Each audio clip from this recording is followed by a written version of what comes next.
पे हलाक कर देगा जो बेवकूफ़ों ने हम में से किया है। इन हिया इल्ला फितनतुक, और ये भी अर्ज़ की कि ये तो तेरी आज़माइश ही है। तुज़िल्लु बिहा मन तशा व तहदी बिहा मन तशा, तो इसके ज़रिए जिसको चाहेगा हिदायत देगा और जिसको चाहेगा गुमराह कर देगा।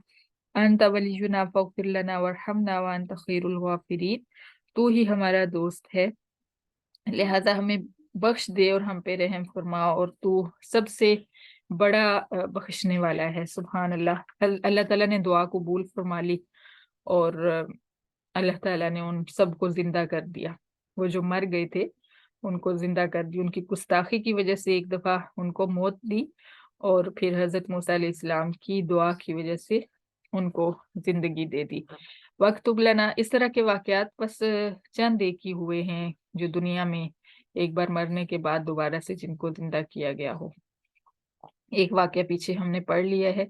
एक नबी का वाकया था जो 100 साल तक जमीन के ऊपर मैयत की हालत में पड़े रहे, मुर्दा हालत में पड़े रहे, और एक ये वाकया है, और आगे भी इंशाल्लाह हम पढ़ेंगे। वक्तुब लना फी हाज़िहि दुनिया हसनतन व फिल आखिरति इन्ना हुदना इलैक, और ये भी दुआ है हज़रत मूसा अलैहिस्सलाम की। दुआ मांगी कि हमें इस दुनिया में भी बेहतरीन जिंदगी, अच्छी जिंदगी अता फरमा, और आखिरत में भी बेशक हमें हमारी रहनुमाई तेरी तरफ की गई है। क़ाला अज़ाबी युसीबु बिहा मन नशा, लेकिन अल्लाह ताला ने जवाब दिया कि मेरा अजाब जिसको मैं चाहूंगा उसको पहुंचाऊंगा। व रहमती वसीयत कुल्ल शै, लेकिन मेरी रहमत हर चीज पर वसी है, कुशादा है। सुभान अल्लाह।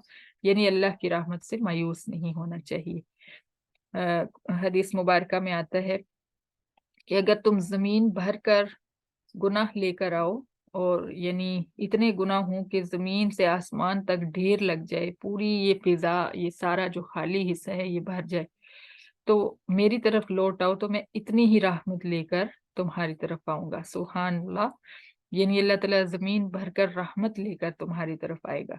तो जितना बड़ा कोई गुनाहगार अल्लाह ताला की तरफ मतवज्जो होता है, उतनी ही वसी रहमत अल्लाह ताला की उस गुनाहगार की तरफ मतवज्जो हो जाती है।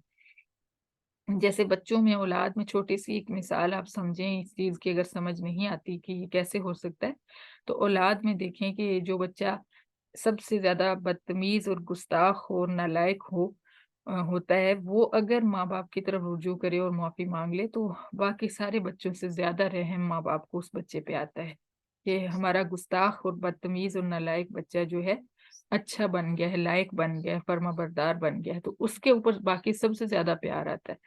तो इसी तरह अल्लाह ताला को वो गुनाहगार बंदा बहुत अच्छा लगता है, और बहुत ज्यादा रहमत उस पे बरसती है जब वो हद से ज्यादा गुनाहगार होने के बाद अल्लाह ताला की तरफ मतवज्जो हो जाता है और फिर तौबा कर लेता है पक्की पक्की। सुभान अल्लाह। फसअक्तुबुहा लिल्लज़ीना यत्तकून व यु'तून ज़कात वल्लज़ीना हुम बिआयातिना युमिनून। अल्लाह फरमाते हैं कि उस रहमत को मैं उन लोगों के लिए लाजिम कर दूंगा जो डरते हैं, जो परहेजगार हैं, और ज़कात अदा करते हैं, अपने मालों में से गरीबों का जो हिस्सा जो मैंने मुकर्रर फरमाया है वो अदा करते हैं। वल्लज़ीना हुम बिआयातिना युमिनून, और वो उन लोगों के लिए लाजिम कर दूंगा जो मेरी आयत पर यकीन रखते हैं। अल्लाह ताला जी, हम भी आपकी आयत पर यकीन रखते हैं, हमारे लिए भी अपनी रहमत लाजिम फरमा लीजिए। अल्लज़ीना यत्तबिऊन रसूल नबिय्यल उम्मिय्यल्लज़ी यजिदूनहु मक्तूबन इंदहुम फित तौराति वल इंजील। ये दरअसल हजरत मूसा अलैहिस्सलाम को जवाब अल्लाह ताला ने दिया उनकी दुआ का। और यहाँ पे अब मौजूदा दौर की बात हो रही है कि चूंकि ये सारा वाकया अल्लाह ताला सुना ही रहे हैं आज के उस दौर में जब कुरान पाक नाजिल हो रहा था उन लोगों को खास तौर पे, तो अल्लाह ताला ने फरमाया कि जो लोग, उन लोगों के लिए मैं अपनी रहमत लिख दूंगा जो रसूल नबी उम्मी की पैरवी करेंगे। यानी नबी उम्मी हमारे नबी अलैहिस्सलातु वस्सलाम का लक़ब है। उम्मी आपको उम्मी का मतलब होता है अनपढ़। अनपढ़ इस तरह कि आप सल्लल्लाहु अलैहि वसल्लम का दुनिया में कोई उस्ताद नहीं था, आपने दुनिया में किसी से भी तालीम हासिल नहीं की थी, इसके बावजूद आपका एक एक जुमला जो है उसके लाखों लाखों मतालिब और मानी निकलते हैं, लाखों मीनिंग उसमें से निकलते हैं एक एक जुमले में से। اتنی اتنا حکمت والا کلام تھا آپ صلی اللہ علیہ وسلم کا، سبحان اللہ۔